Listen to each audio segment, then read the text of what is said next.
নমস্কাৰ, মই ৰাণা আৰু আপোনালোকে চাই আছে মোৰ YouTube channel travel and cook with Rana. আজি মই বনাবলৈ লৈছোঁ বিলাহী, জাতিলাও আৰু মাছৰ চব্জি।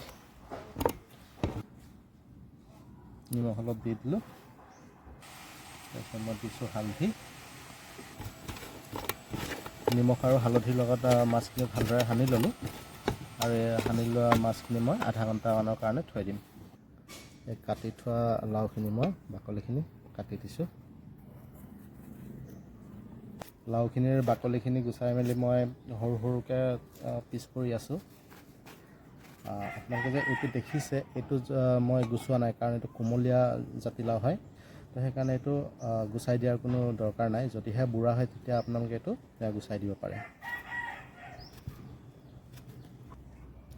মোৰ জাতিলাওখিনি ৰেডি হৈ গৈছে, এতিয়া মই মাছখিনি ভাজি ল'ম।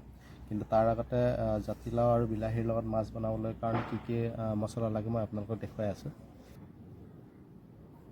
জাতিলাও, বিলাহী আৰু মাছ বনাবৰ কাৰণে মই লগাইছোঁ কেঁচা জলকীয়া 5টা, মিডিয়াম চাইজৰ পিঁয়াজ 3টা, তাৰপিছত দিছোঁ মই আদা নহৰু পেষ্ট 1 চামুচ,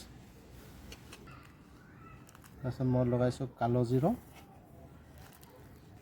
আৰু মই দিছোঁ শুকান জিৰা গুটি, আৰু লগত থাকিব আমাৰ নিমখ আৰু হালধি।